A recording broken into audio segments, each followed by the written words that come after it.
Salut à toi, bienvenue dans ma nouvelle vidéo. Aujourd'hui, on va parler d'un sujet qui m'intéresse énormément. On va parler de sensibilité et d'hypersensibilité. Dans cette vidéo, je vais essayer de t'expliquer le fonctionnement de la sensibilité pour que tu puisses mieux la comprendre et surtout en faire une force. Car oui, la sensibilité n'est ni une faiblesse ni un défaut, bien au contraire, c'est une capacité, une aptitude qui te permet de sentir de manière plus développée certaines choses. D'ailleurs, le mot sensibilité vient du latin sensibilitas, qui veut dire faculté de sentir.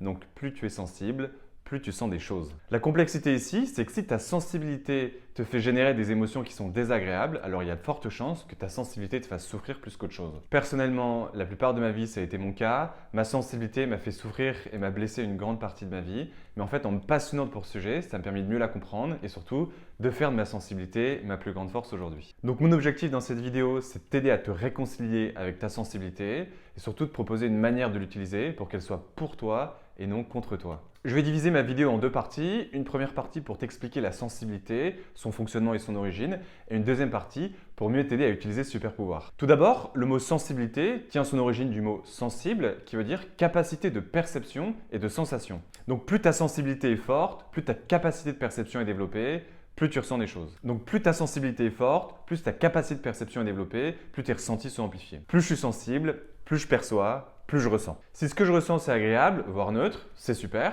Par contre, si ce que je ressens c'est des émotions désagréables, alors on peut dire que ta sensibilité est vraiment handicapante. Passer un certain niveau de sensibilité, on appelle ça l'hypersensibilité, c'est-à-dire une sensibilité surdéveloppée et surtout bien supérieure à la moyenne. Selon certaines études, on parle d'environ 20% de la population. Du coup, d'où est-ce qu'elle vient ta sensibilité surdéveloppée? Les dernières études scientifiques montrent que la répartition est d'environ 50% génétique et 50% facteurs environnementaux. Ce qui veut dire qu'il y a 50% de ta sensibilité qui théoriquement pourrait être due de manière héréditaire et 50% qui est lié à ce que tu vis, ce que tu vas expérimenter tout au long de ta vie. Les facteurs environnementaux, ça représente surtout l'enfance de l'enfant entre 0 et 7 ans. Donc si tu as vécu des événements bouleversants, des événements traumatiques, il y a de fortes chances que pendant ton enfance, c'est venu impacter et développer ta sensibilité d'aujourd'hui. C'est quelque chose qu'il est bien important de comprendre. Notre sensibilité est liée à des événements qu'on a vécus soi-même. Par exemple, si tes deux parents ont divorcé et que ça t'a fait vraiment souffrir, il est fort possible qu'aujourd'hui tu perçoives mieux qu'un autre l'importance d'une relation saine entre deux parents. Donc plus tu es sensible, plus tu as cette chance de pouvoir comprendre des gens qui sont ou qui ont été dans des situations similaires. On appelle ça l'empathie. L'empathie, c'est la capacité de se mettre au niveau de sensibilité d'une personne. Donc théoriquement, une personne avec une sensibilité infinie aurait la capacité de comprendre toutes les hommes et femmes de cette planète. Évidemment, dit comme ça, c'est génial,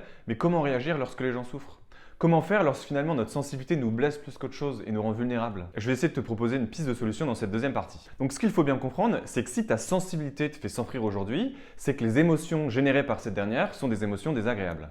Par émotions désagréables, j'entends tristesse, frustration, stress, colère, énervement, peur, anxiété, voilà, des émotions que tu aimerais vraiment réguler par le bas. Donc du coup, pour que notre sensibilité soit une force, c'est très simple, il faut théoriquement que les émotions qui soient générées soient agréables ou alors au moins pas désagréables. Donc dit comme ça, c'est super, mais du coup, comment est-ce qu'on fait pour générer des émotions agréables? Et d'ailleurs, est-ce que c'est possible de changer ces émotions? Alors oui, bien sûr, c'est possible, et pour comprendre tout cela, il faut revenir à l'origine de nos émotions. Car nos émotions, elles n'arrivent pas par hasard, elles sont la conséquence de nos pensées, et nos pensées, elles sont induites par des situations de la vie de tous les jours. Des situations qui sont neutres. Par exemple, si tu as un ami qui vient de se faire larguer, toi tu es hypersensible, tu sais ce que c'est que la complexité émotionnelle que ça peut être une rupture.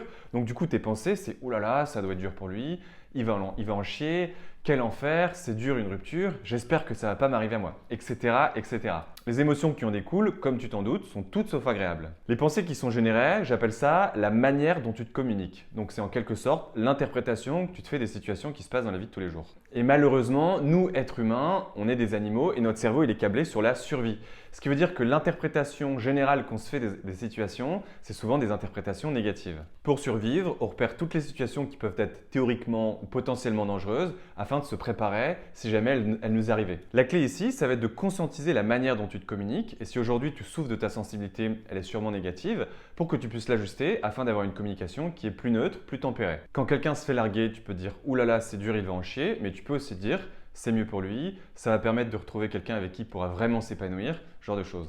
Il ne s'agit pas de voir toutes les choses de manière uniquement positive, mais apporter une justesse dans ta manière de voir les choses. En ajustant ta manière de penser, tu ajustes également tes émotions et ça te permet d'utiliser pleinement ce super pouvoir sans avoir à en souffrir.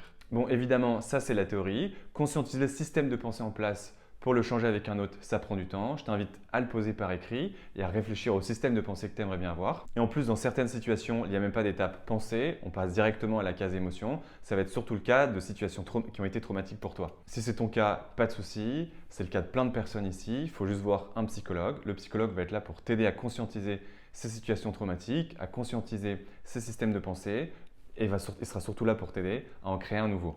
Bon, s'il doit y avoir une seule chose à retenir de cette vidéo, ce serait que la manière dont tu te communiques décide de tout.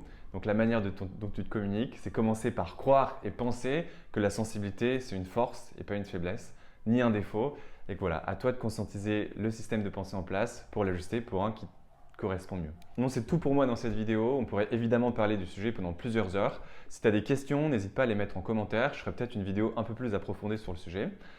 En attendant, si la vidéo t'a plu, n'hésite pas à la liker, à commenter si tu as des questions, des remarques, à la partager autour de toi, à t'abonner si ce n'est pas déjà fait. Et moi, je te retrouve prochainement pour une nouvelle vidéo. Je te souhaite une bonne journée, une bonne soirée, puis à très vite. Ciao!